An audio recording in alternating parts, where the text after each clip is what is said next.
Sejam bem-vindos ao Sinfônica Abraça Campinas. Meu nome é Alexandre Guimarães Silva, sou violoncelista da Orquestra Sinfônica de Campinas. Nesse projeto, a orquestra apresenta artistas da nossa cidade. Hoje teremos jogos de improvisação. Vamos falar sobre com Virgílio Guasco. Curta e compartilhe no nosso canal. Obrigado.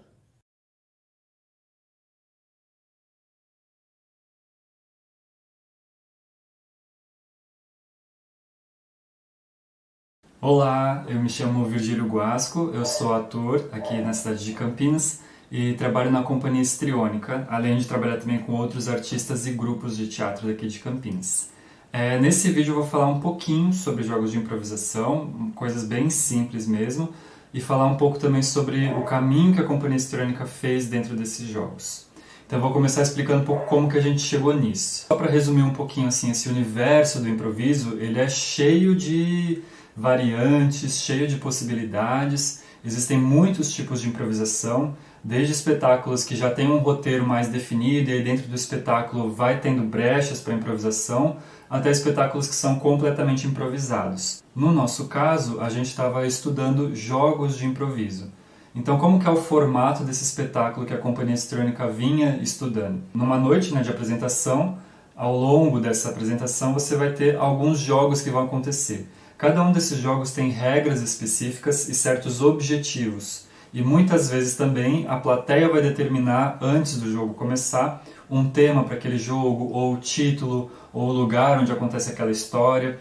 Quase em todos esses jogos a plateia é solicitada a determinar alguma informação ali na hora, e a partir dessa informação os atores que vão entrar em cena e as atrizes vão ter que improvisar uma cena com começo, meio e fim relacionado àquele tema. E aí as estruturas variam. Existem alguns espetáculos onde o elenco é, digamos, um time só que vai passar por todos esses desafios. Em outras estruturas existem dois times, dois elencos, e aí eles vão competindo e vão ganhando pontos conforme as cenas. Nesse caso dos jogos divididos em dois times, muitas vezes o que acontece é que num jogo um time vai fazer uma versão da cena e o outro time vai fazer outra versão da cena com o mesmo tema. E aí muitas vezes a plateia vai escolher qual dos dois times ela gostou mais. E assim eles vão ganhando pontos e a gente vai ver no final quem ganha. Na Companhia Histriônica a gente começou a se interessar por essa coisa dos jogos de improviso lá em 2019, há 2 anos. Era um estudo que eu estava fazendo, lendo sozinho uma tese sobre jogos de improviso. E a Késia também, que é outra atriz da companhia, estava lendo sozinha na casa dela. A gente não sabia que os dois estavam lendo ao mesmo tempo. Essa tese quem trouxe pra gente foi o Dirceu de Carvalho, que é um ator daqui de Campinas também. Infelizmente ele não conseguiu participar com a gente dessa empreitada nossa nos jogos de improviso, mas quem sabe um dia ele não consegue, né? Começamos a trocar figurinhas e descobrimos que estávamos os dois estudando juntos o mesmo tema, a mesma tese, e resolvemos então estudar juntos.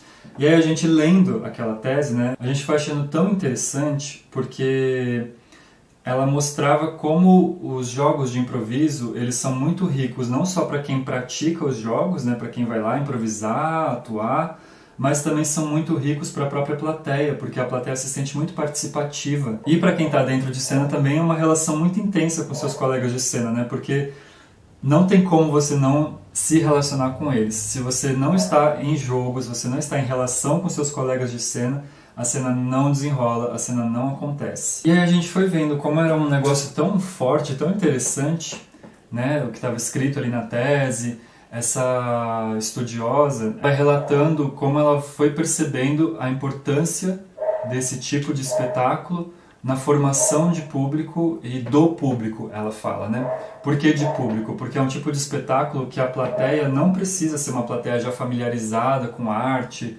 ou que já frequenta espetáculos, para conseguir se sentir participativa, se sentir contemplada por aquele espetáculo. Então é um ótimo tipo de espetáculo para atrair para o teatro pessoas que não estão acostumadas a ir ao teatro. E conforme essas pessoas elas vão retornando e vão assistindo mais vezes e vão entendendo as regras dos jogos e vão percebendo também as estruturas que os atores se apoiam para poder criar as cenas, elas também vão pouco a pouco entendendo a estrutura de uma cena teatral. E é por isso que essa estudiosa fala que é não só um formador de público, mas também um formador do público. justamente por dar ao público as ferramentas básicas da criação de uma cena. A gente decidiu experimentar. A gente falou, ok, vamos correr o risco, vamos ver como é que a gente faz isso na prática, vamos ver o que acontece. Tem um evento da Companhia Histriônica que se chama Teatro de Portão Aberto. Era um evento que antes da pandemia a gente tentava fazer numa média assim, de uma vez ao mês ou uma vez a cada 2 meses. E ele sempre acontecia em um final de semana. A gente pegava um sábado e aí nesse sábado a gente experimentava alguma cena na casa de uma pessoa. Então sempre eram cenas que não eram já um espetáculo pronto, não era nada já acabado, eram sempre experimentos que a companhia vinha experimentando.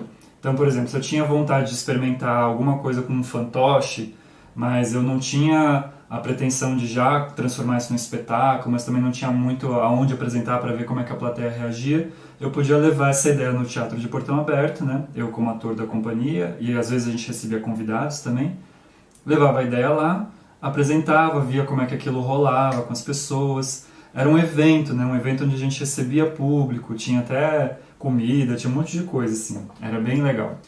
E aí a gente falou, vamos fazer um teatro de portão aberto que seja de jogos de improviso. E aí juntamos e ensaiamos, né? Treinamos os jogos, né? Essa coisa dos jogos de improviso a gente fala muito de treinar, de ter treinos. Porque o que acontece, não é que você chega lá e faz qualquer coisa. Não, a gente escolhe os jogos, a gente estuda os jogos, né? Isso qualquer pessoa que trabalha com jogos de improvisação faz. Para você ir entendendo também a estrutura da cena, você ir dando conta de, durante a improvisação, conseguir encadear uma cena com começo, meio e fim, entender que elementos podem trazer surpresa para a cena, né? Como fazer reviravoltas. Então tem uma série de coisas que o improvisador vai estudando e vai aprendendo e vai descobrindo ali. Existe muito espaço para as características de cada pessoa e é muito legal você usar o que você sabe fazer, jogando com o outro que está usando o que ele sabe e como essas coisas podem dialogar, e você se surpreende ali na hora com o que a outra pessoa está fazendo, você se surpreende com você mesmo enquanto você está improvisando. Então, do ponto de vista também da pessoa que está em cena, que está atuando, jogando, é um grande aprendizado e pode ser extremamente prazeroso, porque é você ali no risco, né, da cena que você não sabe para onde vai exatamente, mas você está jogando com os seus colegas de cena, uma pessoa vai alimentando a outra. Então, do ponto de vista da atuação, também acaba sendo um grande exercício, né? É mais do que isso, na verdade. É uma poética mesmo, é um aprendizado, é uma coisa muito legal. E, enfim, fomos lá experimentar, separamos os jogos que a gente ia fazer e estava lotado, assim, tinha muita gente no quintal daquela casa. Foi tão legal a recepção do público, foi muito inesperado, assim, a galera realmente comprou muito a proposta, se divertiram muito. A gente escuta toda hora as pessoas gritando, as pessoas se surpreendendo, as pessoas rindo, as pessoas, elas vão se envolvendo. E acho que também como espectador, né, é muito legal, porque assim, você deu uma proposta, então você já se sente parte daquilo. Deu uma proposta de como pode ser o tema da cena.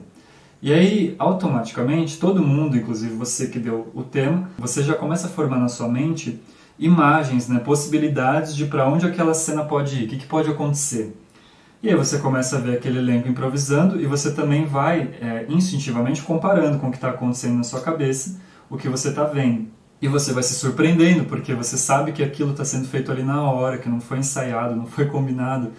Então existe também essa adrenalina, eu acho, por parte da plateia, de ver ali as pessoas se desdobrando, se virando para conseguir fazer a cena acontecer, fazer uma coisa interessante acontecer. E aí ficamos muito surpresos, né, com toda a recepção que a plateia teve naquela noite. E a gente decidiu fazer mais uma edição, que também foi bem cheia, teve reações muito legais também. E aí, depois de um tempo, o Barracão Teatro e a Damião e Companhia se juntaram conosco, né? A gente já vinha conversando há um tempo de conseguir juntar esses elencos para experimentar esses jogos, e aí surgiu a oportunidade. E aí, desse estudo que surgiu, né, dessa junção de todas essas pessoas, nasceu o JACU, que são os Jogos Artísticos Competitivos Unificados. É um evento que a gente fez no Barracão Teatro, também lá em 2019, e que a proposta era misturar esses elencos, tinha mais ou menos 2 pessoas de cada companhia, ou 3, em média, A gente misturou esses elencos e dividiu essa galera toda em 2 times. Tinha um time roxo e um time verde, e o time também era montado ali no dia da apresentação. Então, esses times iam competir fazendo esses jogos de improviso, e tinha uma juíza, que era a palhaça Begônia. Quem faz essa palhaça é a Fernanda Januzelli, que é uma atriz daqui de Campinas também, que faz parte também da minha companhia. E essa palhaça era a juíza, a mediadora dessa competição. Então, a noite começava com ela chegando, né, ali no palco, diante da plateia, abrindo a noite e já fazendo todos os jogos que ela sabe fazer como palhaça, não jogos de improviso, né, de cena, jogos de palhaço, né? Então você conversa com a plateia, faz brincadeiras, ela já ia, digamos, preparando aquela plateia para o que ia acontecer. E em seguida ela apresentava os jogadores, que éramos nós, e aí rolava ali, diante da plateia, a divisão de times. A plateia também ia ajudando a dar uma escolhida e tal. Os times feitos, a gente começava então a noite de jogos. E qual que é essa função dessa juíza? É não só fazer essa mediação, apresentar, mas também conseguir explicar os jogos. Ela é responsável por explicar para a plateia como funciona o jogo que vai ser jogado ali naquele momento. Depois, no próximo jogo, ela vai e explica também o próximo jogo. Então ela fala as regras, ela fala como vai funcionar, ela pede os temas, ela também consegue mediar ali se um tema que foi sugerido, qual tema é mais interessante, se... Assim, vários temas são interessantes, mas tem alguns, por exemplo, que podem prejudicar muito a cena, e tem outros que podem favorecer, outros que são mais desafiadores. Então ela vai também ali sondando, mediando, escolhendo, mas tudo também assim feito em instantes. E aí começa o jogo. E aí o público vota, e no Jacu a gente também escolheu alguém da plateia para ser o placar, que era uma pessoa que ia ficando responsável por contar os pontos de cada time. Mas a grande brincadeira, a grande coisa de tudo isso é que no fim das contas os 2 elencos também acabam se ajudando. Então em alguns momentos, sei lá, tem um elenco ali, o time roxo, que está com dificuldade de fazer a cena desemperrar ali de um ponto, pode entrar uma pessoa do elenco verde e ajudar, dar uma sugestão, passar pela cena rapidamente como um personagem que ajuda ali numa situação e sai. Então no fim das contas o que acontece é que todo mundo está se ajudando. E acho que essa é a grande graça, e me parece que é isso também que mexeu bastante com a plateia quando a gente apresentou o Jacu, essa coisa de ver um elenco ali, todo mundo se ajudando para a peteca não cair. E acredito que isso para a plateia também é muito legal de ver. O Jacu acabou sendo um evento muito legal, que a gente apresentou acho que 4 vezes, não lembro agora quantas vezes, mas que foi ficando cada vez mais cheio, cada vez mais lotado. Teve uma hora que tinha gente até na porta, assim, assistindo, porque realmente ficou muito cheio. E era muito legal de ver como a plateia realmente vibra, assim. A gente iria continuar no ano seguinte, em 2020, a gente já tinha apresentações programadas, inclusive, mas por conta do coronavírus, né, não podíamos aglomerar, então a gente acabou cancelando. A gente continuou um tempo depois treinando virtualmente, mas por enquanto demos uma pausa, né? Como são grupos que não trabalham a priori com jogos de improviso, né? Como cada um desses 3 grupos já tinha espetáculos antes, já tinha outras tarefas, demandas antes, a gente acabou decidindo dar uma suspensão e cuidar dos nossos outros projetos, para no futuro voltar e levar adiante esse projeto do Jacu e dos jogos de improviso. Então agora falando um pouco mais dos jogos em si. Existe um mundo inteiro de jogos de vários estilos, com várias variáveis. Um mesmo jogo ele pode ter vários desdobramentos dependendo de como vai ser aquele espetáculo, né, de que formato de espetáculo é esse. Mas existem alguns princípios que são base para atores que improvisam. Então o primeiro elemento que é importante falar é o bloqueio e a aceitação. O que isso quer dizer? O bloqueio é quando você está ali em cena, você propõe algo, o seu colega propõe algo, e uma das pessoas, uma das duas, não aceita a proposta da outra. O que isso quer dizer? Por exemplo, eu falo assim, bom dia, que lindo o seu jardim, e a pessoa fala outra coisa que tira completamente do contexto do jardim, é como se ela fingisse que não tinha jardim nenhum. Então uma coisa muito importante é você saber dizer sim para as propostas dos seus colegas. A gente evita descartar as propostas dos colegas. Isso é muito importante. Não é tão fácil de fazer isso, por incrível que pareça, E é um exercício mesmo. Mas é fundamental para que a improvisação ocorra, para que você entre em contato com seu colega e para que a cena se desenvolva. Dentro dessa questão da aceitação, né, de você não bloquear uma proposta, de você dizer sim para as propostas dos colegas, também existe isso para suas próprias ideias. Então é importante que você também aceite as suas próprias ideias. Essa estudiosa que a gente estava lendo, ela falava muito de que é importante o ator, quando entrar em cena, saber sim escolher e desenvolver a primeira ideia que veio na cabeça dele. Não precisa ser sempre isso, existem atores improvisadores que têm 20 ideias de uma vez e escolhem ali a quinta, sei lá, mas eles são rápidos para pensar todas essas. E existem outros que têm uma primeira ideia, você nem sabe exatamente o que é, mas você vai lá e faz. Ela fala que é muito importante também saber acolher isso, né? Mais do que você ter uma grande ideia para daí você começar a cena, é você saber experimentar essa primeira que veio e ser criativo, né? Não é só você ter uma ideia original necessariamente, mas é você conseguir desenvolver essa ideia que a princípio não era nada e que passou ali pela sua cabeça na hora. Outro elemento que é bastante importante numa improvisação é estabelecer uma plataforma. A plataforma, ela é quem são esses personagens, onde eles estão, o que está acontecendo, digamos, a base da cena para daí ela se desenvolver, para daí irem acontecendo coisas, para daí a cena ir se desenrolando. Muitas vezes, quando a gente demora para, durante um improviso, determinar qual é essa plataforma, a cena acaba ficando um pouco difícil de desenrolar. Ela fica difícil de compreender para a plateia e fica difícil também para você que está em cena. Não é uma regra você determinar a plataforma logo no início, mas isso muitas vezes facilita o desenrolar da cena toda. E pensando na questão dos jogos de improviso, que acabam sendo cenas curtas, né, que vão no máximo ter 5, 6 minutos no máximo, é importante estabelecer a plataforma no começo justamente para você ter tempo de desenvolver o miolo e depois fechar a cena legal. Algumas coisas que atrapalham também uma improvisação, no caso dos jogos de improviso, por exemplo, a cena estagnar numa discussão.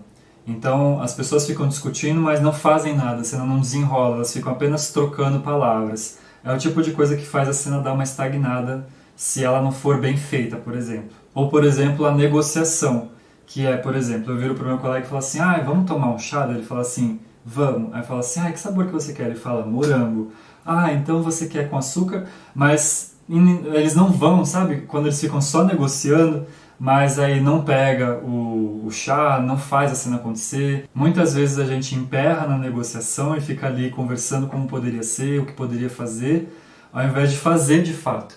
Então, uma dica que alguns improvisadores também costumam dar é isso, ao invés de você ficar falando o que você vai fazer, perguntando o que nós poderíamos fazer, vai e faça. Faça, porque a partir disso seu colega vai poder reagir ao que está acontecendo e a partir disso propor mais uma coisa e a cena se desenrolar. Outro elemento importante também dentro dos jogos de improvisação é o status. O status, muitas vezes, quando a gente ouve essa palavra, a gente pensa só em relações de classes sociais, né? Patrão e empregado, ou rei e súditos, né? A gente sempre pensa normalmente nesse lugar, né? É a primeira coisa que vem na cabeça. Mas o status, ele diz respeito não só a esse tipo de relação, mas também ele está muito ligado a quem tem mais domínio sobre uma certa situação, quem tem mais controle de uma certa situação e quem tem menos. Isso de você ter mais domínio também não é uma coisa necessariamente que o personagem sabe que ele tem controle. Não, mas muitas vezes quando você vê dois personagens juntos em cena, existe alguém que está com um pouco mais de domínio sobre aquela situação. E essa estudiosa dessa tese que a gente leu, ela fala bastante de pensar o status como uma gangorra. Então tem alguém que está em cima da gangorra e alguém que está embaixo. Em algum momento da cena, essa pessoa que está em cima desce e a outra sobe. Isso pode acontecer várias vezes na cena, e isso enriquece a cena e surpreende o espectador e faz com que essa relação entre esses personagens tenha dinâmica ao longo da cena. Essa imagem da gangorra é bastante interessante, não só porque ela traz essa dinâmica, né, de mudanças, mas também porque ela mostra muito claramente que é uma questão de relação. Então uma pessoa que tem mais domínio de uma situação, que tem mais poder sobre uma situação, ela tem porque outra pessoa está cedendo isso a ela, né? E essa dinâmica também vai se alterando. Então vejam como a coisa está apoiada na relação, na dinâmica da relação, não é isolado. Além desses elementos que eu falei, que são, digamos, um pouco mais básicos para uma improvisação, e apesar de serem básicos, né, porque eles embasam, né, porque eles são fáceis de assimilar. Na hora que você está ali na prática tentando, você esquece muitas vezes dessas coisas todas. Então é realmente uma questão de treino, de estudo. Leva um tempo também para você ir assimilando tudo isso na prática. Além deles, também existem alguns outros elementos, mas eu vou ficar neles por enquanto para o vídeo também não ficar muito longo. E vou falar agora um pouquinho dos jogos que a gente fez no Jacu. Também não vou falar de todos, porque tinha vários. Vou falar de 3, que acho que são bem interessantes. Eles são bem diferentes entre si e são bem legais para exemplificar um pouco a variedade de jogos que tem. Um dos jogos que a gente usava para abrir a noite de jogos do Jacu era um jogo que se chama Só Perguntas. É um jogo bem curioso, bem interessante. E como que ele funciona? Senta um time de um lado do palco, senta outro time do outro, e aí vão vindo duplas, né? Um de cada time, e essas duplas vão interagir. A plateia já determinou um tema. Normalmente no Jacu a gente escolhia algum lugar, por exemplo, hospital, ou sei lá, França, quarto de casa, sala de espera do dentista. E a partir desse tema as pessoas têm que improvisar um diálogo, só que esse diálogo só pode ser feito em perguntas. Então, se alguém fez uma afirmação ou parou para pensar muito o que falar, essa pessoa sai. E aí a outra fica. Aí vai vir outra pessoa desse time e elas vão desenvolver um novo diálogo com o mesmo tema, também só em perguntas, e aí quem vai errando vai saindo. E a gente fica nesse roda-roda um tempo, assim. É um jogo muito divertido, que a plateia ficava muito vidrada, assim, vendo o que ia acontecer. E é um ótimo jogo para começar a noite, porque ele é muito dinâmico, então ele dá uma esquentada, assim, em nós, atores, e no público também. Outro jogo que a gente achava bem legal é um que se chama Ossos do Ofício. A plateia vai escolher uma profissão, por exemplo, professor de matemática. E aí, o elenco que vai jogar, né, o time que vai jogar aquela rodada, tem que tampar os ouvidos, e a juíza, junto com a plateia, vai selecionar 3 palavras que têm a ver com o universo dessa profissão, professor de matemática no caso. Vai combinar com a plateia essas palavras, vai anotar num papel, vai deixar esse papel numa posição que só a plateia consegue ver, e aí quando ela der o start, os atores que estavam ali com o ouvido tampado vão começar a improvisar a cena. Eles sabem qual é o tema da cena, né? Sabem que é professor de matemática, mas eles não sabem quais são as 3 palavras. E eles têm que começar a improvisar essa cena, estabelecendo uma plataforma, né? Quem são esses personagens, onde eles estão, o que está acontecendo, tudo isso improvisando, né? Isso não é combinado antes. E ao longo dessa cena, nos diálogos deles, eles têm que ir tentando falar essas palavras que têm a ver com esse universo. Então, por exemplo, o cara está lá improvisando e vai falar assim, quanto é o valor dessa raiz quadrada? Então ele vai arriscando palpites ao longo da cena, e a plateia ela tem que deixar claro se eles acertaram alguma das palavras ou não. Quando os atores acertam uma das palavras, a plateia tem que comemorar, né? Ou quando passa perto, tem que dar algum sinal também, tipo ou se, por exemplo, estava perto, mas foi para longe de repente, a plateia também vai sinalizando isso através das suas reações. Então é um jogo onde a plateia realmente participa, reagindo. Então quem está em cena tem que estar desenvolvendo a cena, desenvolvendo o jogo, tentando descobrir as 3 palavras e ao mesmo tempo com o ouvido aqui atento na plateia. Outro jogo que a gente fazia também, a gente chamava de Causa Mortis. Como que é esse jogo? A juíza palhaça vira para a plateia e pede 3 objetos não letais. Não para eles darem os objetos, mas para eles falarem esses objetos. A plateia começa a falar um monte de objetos, vários tipos, aí ela vai ali ouvindo e escolhe 3. Chamam dos times, eu estou falando 3 porque os nossos times eram de 3 pessoas. E aí ela escolhe, cada um daqueles atores vai morrer por causa de um desses objetos durante a cena. Os atores sabem, a plateia sabe. E aí o que acontece? Eles têm que começar a improvisar uma cena que tenha começo, meio e fim, tem os personagens, tem a relação entre os personagens, e a partir do desenvolvimento dessa cena, esses objetos têm que ir surgindo na cena, não fisicamente, né, mas imaginariamente, e a cena termina quando as 3 pessoas, cada uma delas, tiver morrido por causa daquele objeto que estava designado a ela. É um jogo que... Meu Deus do céu. É um sufoco, porque é desesperador assim, você ter que saber como é que você vai morrer e quando você é o último a morrer, você sente uma responsabilidade, porque você fala assim, meu Deus, eu sou a pessoa que vai terminar a cena. Então é um jogo que tem coisas muito interessantes, muito divertidas, e que eu acho que a plateia se diverte bastante de ver ali as pessoas que estão em cena se contorcendo para conseguir achar uma solução de como elas vão morrer naquela cena de um jeito legal, de um jeito interessante. Esses são alguns dos jogos que a gente praticava no Jacu. Existem muitos outros, existem vários outros que a gente inclusive chegou a ver, a estudar, a praticar e não levou para o palco. Mas é um universo realmente muito vasto e cheio de possibilidades. E se você se interessou por saber mais coisas, você pode entrar em contato comigo se você quiser. O meu nome é Virgílio Guasco, é só jogar esse nome no Instagram, no Facebook, que eu tenho vários materiais que eu posso passar, tanto de textos para conhecer melhor os jogos, para conhecer coisas que ajudam na improvisação, quanto também posso passar links de vídeos ou de grupos que trabalham com isso. Existem muitos artistas que trabalham com isso, inclusive aqui em Campinas. Existem vários grupos que trabalham com improvisação aqui e que inclusive a gente começou a trocar muita figurinha com eles depois que a gente começou a praticar os jogos de improviso. Então, se ficou interessado e quer mais informações, não hesite, pode procurar, que tem bastante coisa para a gente trocar, tá bom? Obrigado por ter visto esse vídeo, por ter acompanhado e se interessado pelo assunto, e uma ótima semana para você. E até mais. Tchau, tchau.